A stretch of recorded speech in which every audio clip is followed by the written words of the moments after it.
I have loved this lady since I played her new song back then, last August, 1990-something, on New True Blue on my radio show. Her name is Max Jackson. She's an absolute pocket rocket. She's a force to be reckoned with. She's just back from being the Queen of Tamworth, and she's going to tell us all about her brand new album, Dangerous in Denim.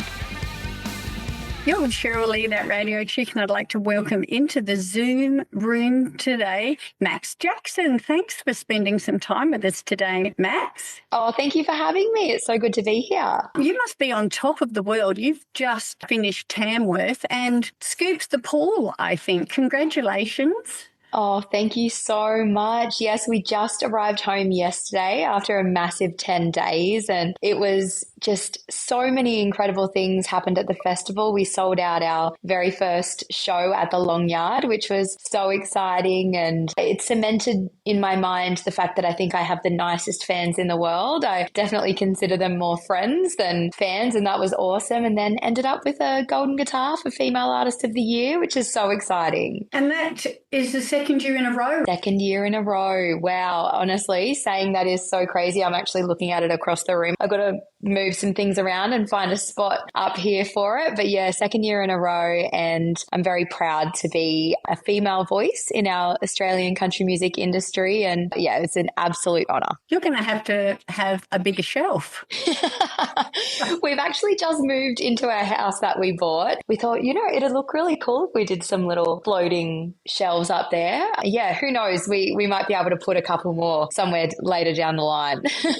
Congratulations. And things seem to have catapulted since Tamworth 2022 when you won the 42nd Toyota Star Maker and now 4 golden guitars in just 4 short years. Kaboom. Congratulations on all of your successes. And we're here today to talk about a new album, Dangerous in Denim. And I don't know if you can see, but I've come dressed for the occasion. I love it. I've got less denim on today than I usually would have on, which was just not ideal for this interview. Clearly, what am I doing? That's really awesome that you're wearing your denim, and I love that. And I think, denim is such the ultimate comfortable and strong outfit for me. And that's what, I guess my album is all about, being confident in where I am in life, confident in where I am in my career, and also, feeling like you're dressed and ready to take on the world. And that's how I feel when I dress up in my denim. And I'm really lucky that a lot of my outfits, my mum actually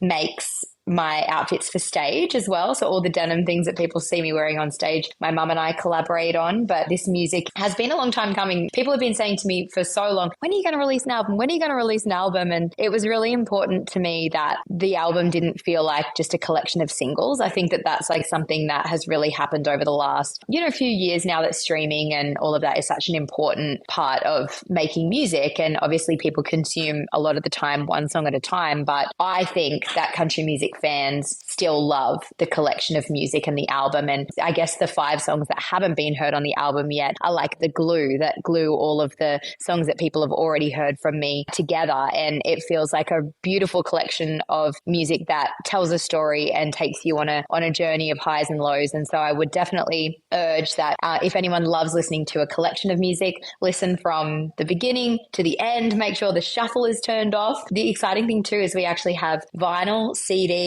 all the old school ways of listening to music. And that's something that's a favorite of mine. I'm looking across the room at my record player. So we can't wait to have that. Those are all on pre-order now and obviously going to be available once the album's out. So it's exciting. I can't wait for it to come out, Feb 13. I do love a little bit of vinyl, and I love that you've gone old school because that's how we were brought up on music. You played side A, you heard that story, you flipped it over and you heard the rest of the story on side B. I still love consuming music that way, and I'm so glad that that's what you've done in Dangerous in Denim. As you said, 13th of next month. It's available for pre-order now. It's an 11-track album, and you co-wrote every song on that album. Yes, I love writing songs and telling the stories and everything. So that was really important to me. I wrote a bunch of the songs here in Australia with people like Nolan Wynne, Gavin Carfoot, with Amy and George Shepherd, and with other friends, Kaylee Bell. My husband is a co-writer on one of the songs, Jeremy Minette. And I also went over to Nashville in June, the last 2 Junes actually, and wrote some of the songs there as well with some incredible songwriters as well. So it was very important for all the music to be written from the heart from me as well.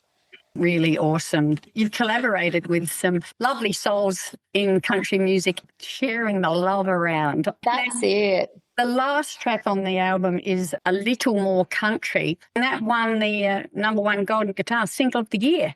It did, which is so cool. It's the song that just never dies, honestly. I didn't think for a minute when I put Little More Country out how important it would be in, I guess, the growth of my career and also cementing, you know, me as an artist within the Australian country space. And the crazy thing is Little More Country is not only the song, but it inspired this whole series across social media where I like to make non-country songs a little more country. And like we even made an EP in March last year that was country versions of Dancing Queen, of Summer of 69, and some of my favorite, you know, non-country songs, and we made them country. And the crazy thing about that is that like we're about to go over and play in Berlin in March, and we've got a lot of international opportunities this year where we're taking our Aussie country music over performing on the world stage, and all of that came from Little More Country. So it's perfect way to round out the album. I feel like it being the last song is like coming back to, I guess, the song that really kicked everything off for me. And it's still the song at every single show where, you know, the energy in the room just goes up a level, and I love it. I went down a little rabbit hole on YouTube last night watching some of those covers because for me, a good song is a good song and they can cross genres. I think out of all of them, my favourite is Dancing Queen. Such a great version. Thank you ABBA so would love much. it. Do you know, actually, crazy story is Bjorn from ABBA actually shared it in his Instagram story. Oh my So gosh. I had something really crazy happen. When I put out the Dancing Queen cover, it went kind of viral across social media. So it was across Instagram, TikTok, all the places. It just had a crazy amount of organic streams. So it wasn't added to any playlists. It was just people directly going from the videos over to listening to it. And it ended up on the viral playlists in Norway and Sweden. Clearly, being an ABBA song was, you know, a big reasoning for that. And then I didn't even know that had happened, but I went over to CMA Fest in Nashville in June, and I walked into a room and there was this Swedish artist, Jill Johnston, who was so lovely. It was really cool to meet her. She's an icon, a country icon there. As I walked in, she said to me, "You're the Dancing Queen girl." And I was like, "I am the Dancing Queen girl." And she said, "Did you know that Bjorn shared it in his Instagram story?" And I said, "No. Did you get a screenshot? Because I'm never going to be able to find it now." But that was so cool. Obviously, that, you know, saw it being heard by a bunch of different people. And it's just so cool. I mean, I love music and I love songs, and, you know, paying respect to songs that I love and, you know, obviously artists that I love too is the coolest thing ever. And to think that somebody heard it is really, really awesome. Summer of 69 is pretty good as well. In fact, I liked them all because you've treated them with respect, but also given them your own twist, your own country twist, obviously. A Little More Country went viral with over 30 million views across the So that was just the whole series across there. Like so many of the songs had 3-4 million views on videos and things like that, which was so crazy. Like it's wild. I just have these little pockets of audiences all over the world now. And I guess the next challenge and the next goal is to try and get around to as many places as I can. And, you know, I'm so proud of being an Australian country artist as we see country music just trending on such a global scale. I think it's a really good time for Aussie artists to be, you know, popping over in different markets and being like, our country music scene is very strong and we have great music coming out of Australia. So I can't wait to fly that flag for sure. Take that Aussie talent and share it around the globe. That's it. And tell everyone, come over here, come to our festivals and come and visit us and, you know, see what our country music is like as well. Absolutely. And over the last maybe 5 years, but country music has just been on a trajectory like bam, straight up.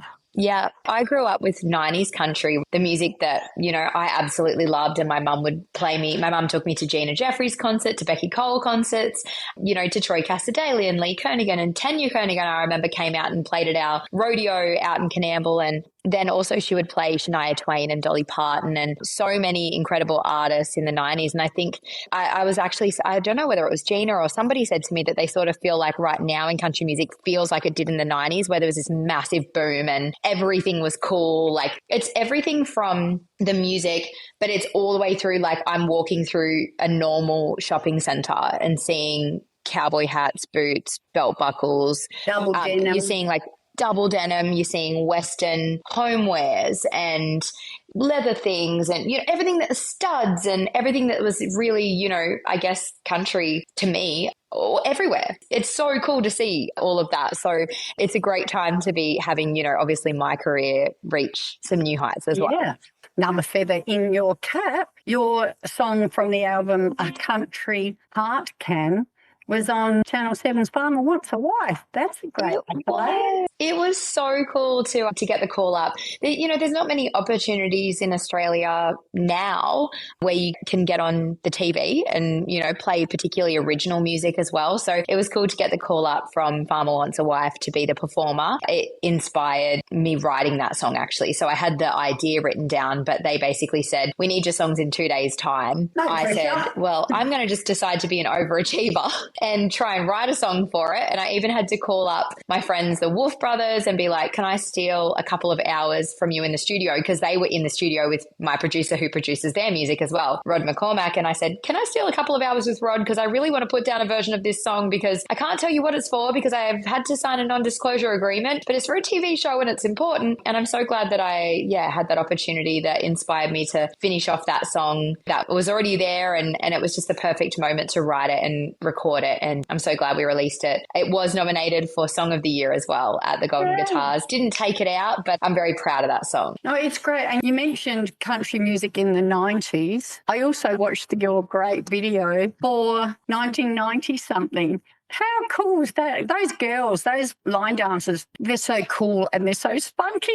I know. Tell me about it. So I met Dusty, who is the lead dancer in the video. So her and the group, they're called Cowgirls Australia, and they're from around like the Ballina, Lismore sort of area. Dusty, I'm not sure, she's 16, 17 years old, and she's the world line dance champion for her age. She is just the coolest person you've ever met. And then she brought all of her friends along, and they were the coolest girls I've ever met, ever. And they're doing really amazing things within the line dance space across Australia, doing all events and things like that. And like, it was just so cool to be able to have them in the video. Dusty choreographed the line dance, brought it all together. We went to this beautiful spot and filmed it out there. And it was like we couldn't have got a better day for it too. Like, the sunset was perfect. There was dust flying off their boots. It was like the coolest thing in the world. So I'm so glad you liked that one. Yeah, everything came together. It makes a great video. Funny story, on the day we were getting swooped by a plover the whole time. You're in Australia, love. Plovers, magpies, they were all at us. They didn't want us in that rodeo arena. Do you have any snakes, poisonous spiders, rogue kangaroos? Drop bears. Country in Australia, Hayes. You were actually born in a small country town, Coonamble in New South Wales, with a population of not even 3,000. What and when did you realise that country music was your thing, or was it always going to be? Are your parents musical? Is it in your genes? Yeah, no. I mean, I think it was in my genes, but there was no musical person before me. But I think what was in my genes was like the passion for country music. And my mum and dad were just big music fans. My mum particularly country music, and my dad, loved country music too, but loved everything from the Eagles all the way through to the classic rock stuff as well. But they just, raised me on really good music and took me to shows. They would go to shows and everything. So I think they definitely instilled that passion and inspiration, I guess, to want to do something like that. But I think it's got to be in you to be persistent enough to make a career like this work. It's obviously it's basically like owning your own business. There's nobody else to do it for you, and you've got to wake up every day and make it happen. So I don't know what it was that gave me that just constant drive. It's like from the moment I wake up in the morning to the moment I go to sleep at night, all I think about is country music. And I think what adds to that is that my husband, Jeremy, you know, plays guitar in my band, makes all my music videos. He's incredibly creative. I always say, you know, I won the Female Artist of the Year, but it's really me and Jeremy won the Female Artist of the Year because he's a big part of everything that I do. But we wake up in the morning and we go, all right, we've got to do the video for this today. We've got to do the recording for this or whatever it is. It's a full-time obsession, passion, and everything in between. And I love it. You obviously make a very good team. Sorry, that was one of my children just popping. I didn't even see. Do you guys have any children? No, we don't. We have a nephew. He's 3. He is the coolest kid in the world. He comes to a lot of my shows and he becomes almost like a mascot, you know, head to toe in the Max Jackson merch. He loves his music. So maybe he'll be a performer. He does like to perform Dancing Queen as well.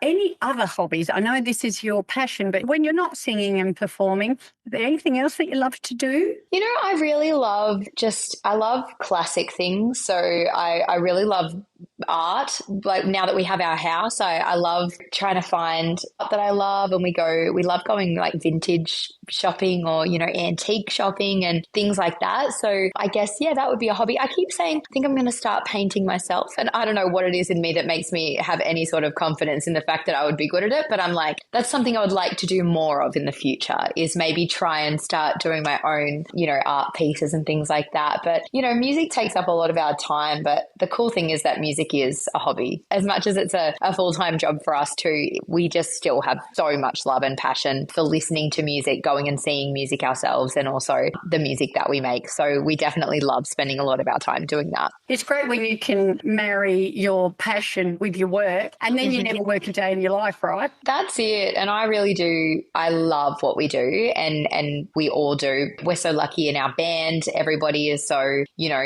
in music for the right reasons, and it's a good crew that we get to hang around with for sure. That makes it even better. We mentioned that you've just come off Tamworth. I think would that be the biggest country music festival in Australia? It's definitely the longest. You know, I'd say it's got the most people rolling through town in 10 days that could possibly roll through town at a festival. And I've been the ambassador for the festival for the past 3 years. So, yeah, so that's been really, really cool as well. Obviously, like, I mean, I don't know if they ever had, but they hadn't had an ambassador for the festival before they asked me to do it. And so I was very honoured that, you know, the Tamworth Regional Council and the festival had entrusted that role in me. But as you can tell, I love a chat, and I really do love Tamworth. So much of my, you know, the most exciting things of my career have happened in Tamworth, whether it be from being a little kid going there with my family and being inspired to doing things like the Academy of Country Music myself when I was younger and learning so much about the industry, and then winning Toyota Star Maker, and then doing my first shows, and then through to sellout shows, and then winning Golden Guitars. It's a really special place for artists, and it's one of the only festivals in Australia where there is a stage for everybody. And I think that that's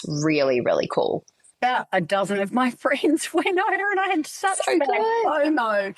It's very fun. Just start planning for 2027. Exactly right. So you'll obviously be back again next year. Definitely be in Tamworth in 2027. I love kicking off the year in Tamworth, putting on my show, and we do something really special as well in Tamworth that's like very unique to it, which is I do a VIP breakfast. The VIP ticket holders at my show come to a breakfast the next morning after, and we do it at this secret location, but it's like a beautiful property outside of town, and like they've got farm animals, and we get to hang around and have breakfast together, and I sing a couple of, you know, acoustic songs and all of that, and just spend a bit of like quality time together. So I really love my time in Tamworth, and I can't wait to get back again. I love that you do that. And like you say, what a way to kick off the year. I really appreciate that you've spent a little bit of time with us in the Zoom room out of your busy day. We wish you all the best with the new album, Dangerous in Denim. Pre-order it now. It's out on the 13th of next month. Any chance of a Dangerous in Denim tour?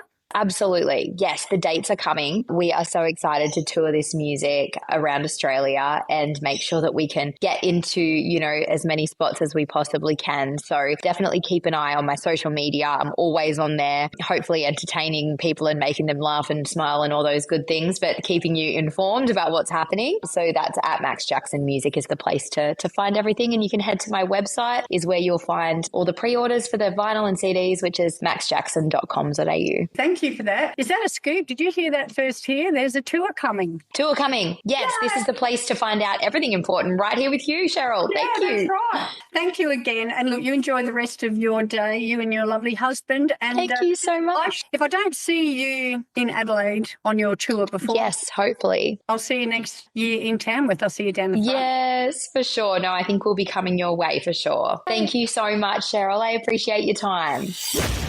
You are listening to Still Rocking It, the podcast with Cheryl Lee. As mentioned, country music is definitely experiencing a massive resurgence at the moment. And this lady has got a lot to do with it. Without any further ado, let's hear the Golden Guitar #1 single of the year, Little More Country. A little more human, little more kind, little more slow down, little more time, little more honest and true, a little more country. You're with Cheryl Lee, that radio chick. Thank you so much for joining me on the Still Rocking It podcast. Hope to catch you again next time. Get out when you can, support Aussie music, and I'll see you down the front.